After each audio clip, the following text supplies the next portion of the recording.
താലി കെട്ടിക്കോളൂ. തൻ്റെ മുന്നിലേക്ക് നീട്ടിയിരിക്കുന്ന ആ മഞ്ഞ ചരടിലേക്ക് അവൻ പുച്ഛത്തോടെ നോക്കി. പിന്നെ തനിക്കരികിൽ ഇരിക്കുന്നവളെയും.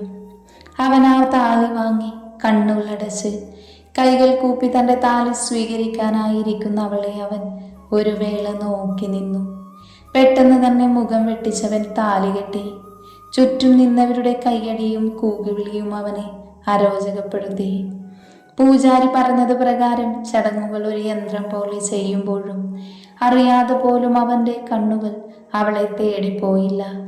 ചടങ്ങുകൾ പൂർത്തിയാക്കി വീട്ടിലെത്തി ആരെയും നോക്കാതെ അവൻ അകത്തു കയറി കതകടിച്ചു.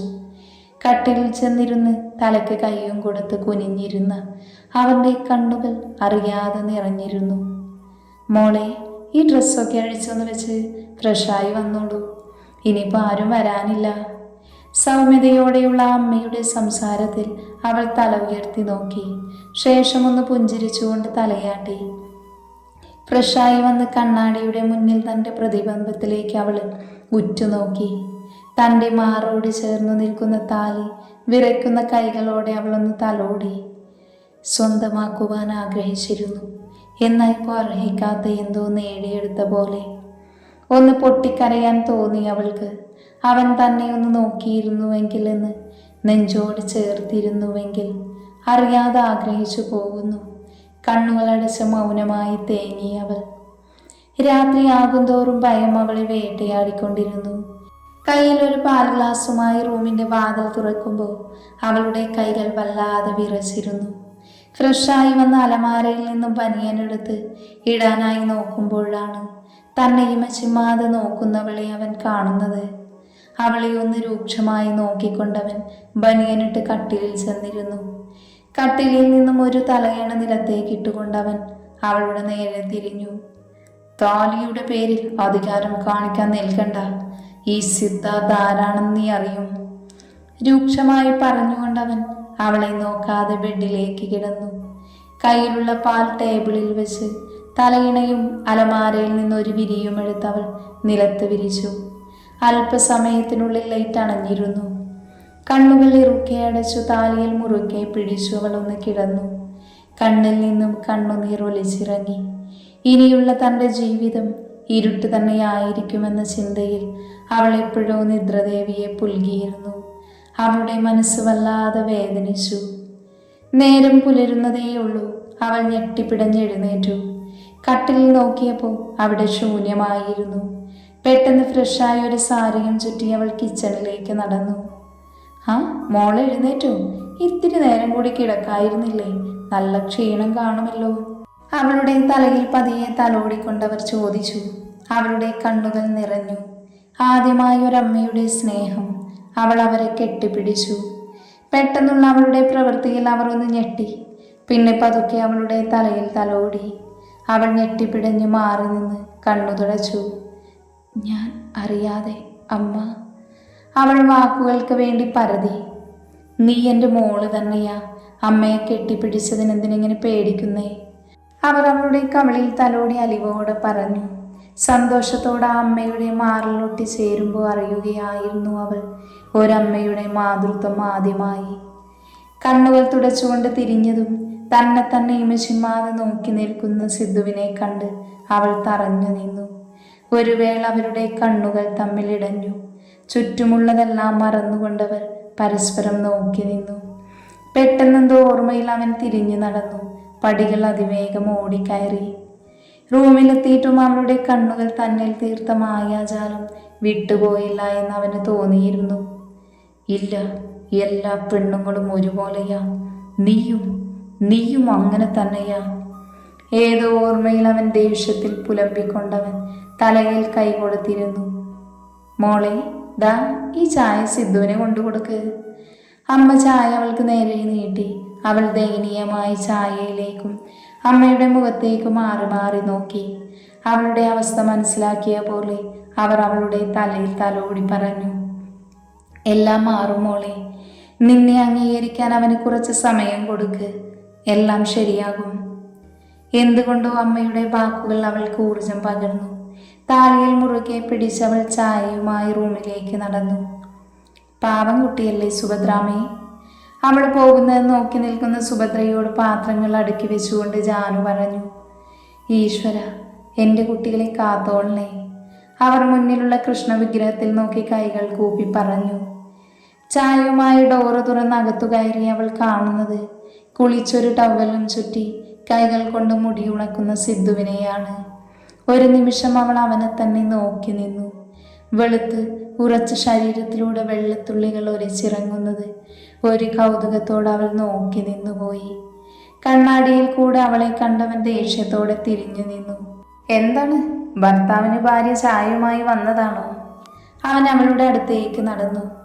നിന്നോട് ഞാൻ പറഞ്ഞില്ലേ എൻ്റെ കാര്യങ്ങൾ നോക്കരുതെന്ന്? അവൻ അവളോട് ചേർന്നു നിന്നു. അവളുടെ ശരീരം അവൻ്റെ ദേഹത്തൊട്ടിപ്പോയി. ശരീരം മുഴുവൻ വിറയ്ക്കാൻ തുടങ്ങി. കയ്യിലുള്ള ചായ അവൾ മുറുക്കി പിടിച്ചു. അത് അമ്മ പറഞ്ഞപ്പോൾ ഞാൻ, അവൾ വിക്കിക്കൊണ്ട് പറഞ്ഞൊപ്പിച്ചു. അവളുടെ വിറക്കുന്ന ചുണ്ടുകളും പിടയ്ക്കുന്ന കണ്ണുകളും അവനിൽ കൗതുകം സൃഷ്ടിച്ചു. പെട്ടെന്ന് തന്നെ അവൻ കണ്ണുകൾ മുറുക്കെ അടച്ചു തുറന്ന് അവളുടെ കയ്യിൽ നിന്നും ചായ വാങ്ങി നിലത്തേക്കെറിഞ്ഞു.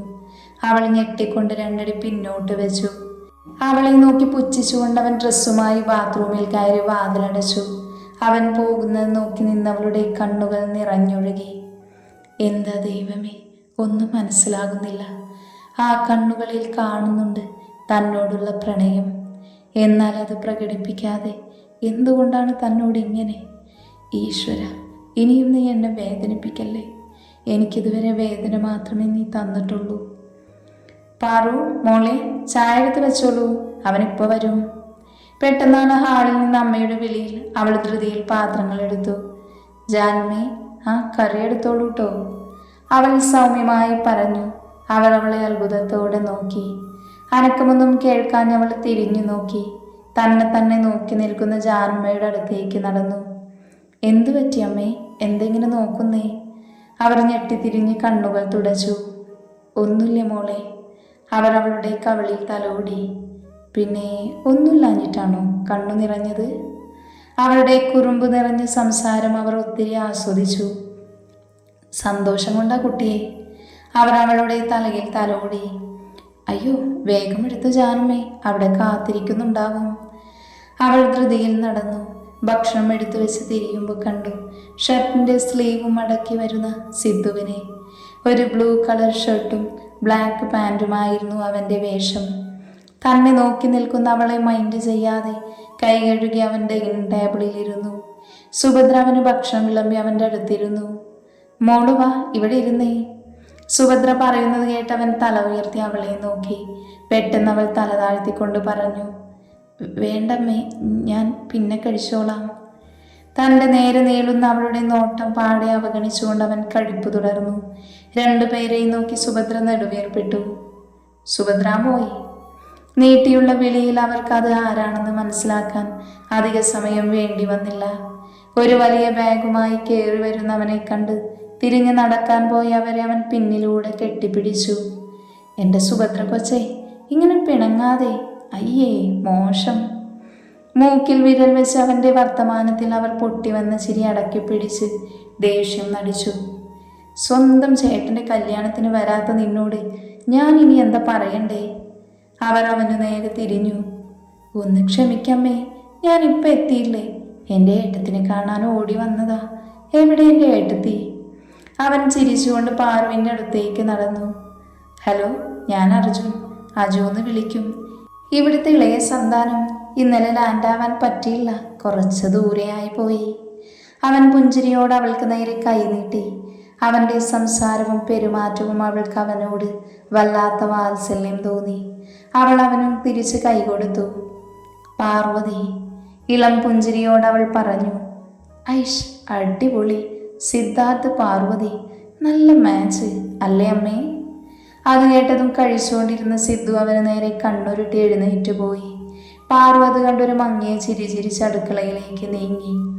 അവനൊന്ന് നീട്ടി ശ്വാസം വിട്ട് അമ്മയെ നോക്കി കണ്ണ് ചിമ്മിക്കൊണ്ട് ബാഗുമായി അവൻ റൂമിലേക്ക് പോയി. അവൻ്റെ മനസ്സിലും ഒരുപാട് ചിന്തകൾ ഉണ്ടായിരുന്നു. റൂമിലെത്തിയതും അവൻ്റെ ഫോൺ റിങ് ചെയ്തു. അതിലേക്ക് നോക്കി അവൻ്റെ ചുണ്ടിൽ ഒരു കുസൃതി ചിരി വിരിഞ്ഞു. ഹലോ ഡാ അജു. എന്താടി? ഓഹോ, അപ്പോൾ ആളവിടെ ജീവിച്ചിരിപ്പുണ്ടല്ലേ? ഡാ, ഒരു ടൂറ് പോയെന്ന് കരുതി നീ എത്ര ദിവസമായിട്ട് എന്നെ ഒന്ന് വിളിച്ചിട്ട് പൊട്ടി. പൊട്ടി നിന്റെ ദേ, എൻ്റെ അച്ഛനെ പറഞ്ഞാലുണ്ടല്ലോ. ഓ, നീ എന്നെ മൂക്കിൽ വലിച്ചു കയറ്റി ഒന്ന് പോയടി. ആ, അത്രക്കായും കാണിച്ചു തരാടാ. ആ, എന്നാ വേഗം വാ. എന്ത്? അല്ല, നീയല്ലെന്തോ കാണിച്ചു തരാന്ന് പറഞ്ഞത്. മറുതലക്കിലെന്തോ പിറുപിറുത്തുകൊണ്ട് ഫോൺ കട്ടായി. അവൻ പുഞ്ചിരിച്ചുകൊണ്ട് ഫോൺ ബെഡിലേക്കിട്ട് ടവലെടുത്ത് ഫ്രഷാകാൻ കയറി. ഫ്രഷായി വന്ന് കണ്ണാടിയുടെ മുന്നിൽ നിന്ന് അവൻ പെട്ടെന്ന് ഞെട്ടി തിരിഞ്ഞു നോക്കി. ഡാ, നീ എന്താടാ പറഞ്ഞേ? ഇപ്പൊ ഒന്ന് പറഞ്ഞു നോക്കടാ, ഈ ദേവു ആരാണെന്ന് നീ അറിയും. അവൾ അവന് നേരെ കൈ ചൂണ്ടിക്കൊണ്ട് പറഞ്ഞു. പെട്ടെന്നുള്ള ഷോക്ക് വിട്ടതും അവൻ അവൾ അരയിലൂടെ പിടിച്ച് ചുമരിനോട് ചേർത്തു നിർത്തി. അവളുടെ ദേഹത്തേക്ക് അവൻ അമർന്നു. എന്താടി, ഇപ്പൊ നിനക്കൊന്നും പറയാനില്ലേ? അവൾ അടിമുടി വിറച്ചുകൊണ്ട് അവനെ ഒന്ന് നോക്കി. ഒരു കളിയായി തുടങ്ങി അവൻ അവളുടെ വിറയ്ക്കുന്ന ചുണ്ടുകൾ കണ്ട് തൻ്റെ നിയന്ത്രണം പോകുന്നതറിഞ്ഞു. അവൻ്റെ മുഖത്തെ ചിരി പതിയെ മാറുന്നത് കണ്ടവൾ അവൻ്റെ കയ്യിൽ നിന്നും ഒന്ന് പിടഞ്ഞുകൊണ്ട് അവനെ നോക്കി. അവൻ്റെ കൈ അവളുടെ ടോപ്പിനുള്ളിലൂടെ നഗ്നമായ വയറിൽ അമർന്നു. അവൻ്റെ തണുത്ത കൈ അവളുടെ മേനിയിൽ അമർന്നതും ആ തണുപ്പ് അവളുടെ ശരീരം മുഴുവൻ പടർന്നു. അതവൾ അറിഞ്ഞിരുന്നു. കണ്ണുകൾ ഇറുക്കെ അടച്ചുകൊണ്ട് അവൻ്റെ തോളിൽ അവൾ മുറുക്കെ പിടിച്ചു. ദേവു, അവൻ്റെ ശബ്ദം ആർദ്രമായി. അവൾ കണ്ണുകൾ പതിയെ തുറന്ന സെക്കൻഡിൽ തന്നെ അവൻ്റെ ചുണ്ടുകൾ അവളുടെ ചുണ്ടുകളെ പുണർന്നു. അവളുടെ കണ്ണുകൾ ആ നിമിഷം കൂമ്പിയടഞ്ഞു. അവൻ്റെ കൈകൾ അവളുടെ വയറിൽ തലോടിക്കൊണ്ട് നാഭിച്ചുഴിയിലേക്ക് നീങ്ങി. അവൾ ഞെട്ടിവിറച്ചുകൊണ്ട് അവനെ അള്ളിപ്പിടിച്ചു. രണ്ടുപേരും വല്ലാത്തൊരനുഭൂതിയിലായിരുന്നു. അവൻ അവളുടെ ഇരുവതരങ്ങളും മാറി മാറി നുണഞ്ഞു. അതിനനുസരിച്ച് അവൻ്റെ കൈ അവളുടെ അണിവയറിലൂടെ തലോടിക്കൊണ്ടിരുന്നു. കീഴ്ചുണ്ടിൽ നിന്ന് മേൽചുണ്ടിലേക്കും ഇരുവതരങ്ങൾ ഒരുമിച്ചും അവൻ വല്ലാത്തൊരാക്രാന്തത്തോടെ അവളുടെ ഇരുവതരവും അവൻ കടിച്ചു വലിച്ചു നുണഞ്ഞു. അതരങ്ങളിൽ നിന്ന് അവൻ്റെ ചുംബനം അവളുടെ നാവിലേക്ക് ചേക്കേറി. അവളുടെ നാവിനെ അവൻ ചുഴറ്റി വലിച്ചു. ആ നിമിഷം അവളൊന്ന് ഉയർന്നു പൊങ്ങി. അണിവയറിൽ എന്തോ കൊളുത്തി വലിക്കുന്ന പോലെ ഫീലായി. ആ സമയം തന്നെ അവൻ്റെ വിരൽ അവളുടെ നാഭിച്ചുഴിയുടെ ആഴം അളന്നിരുന്നു. അവൾ അറിയാതെ അവൻ്റെ പേര് മൊഴിഞ്ഞുപോയി. അവളുടെ ആർത്തനാദം അവനിൽ വല്ലാത്തൊരാവേശമാണ് ചെലുത്തിയത്.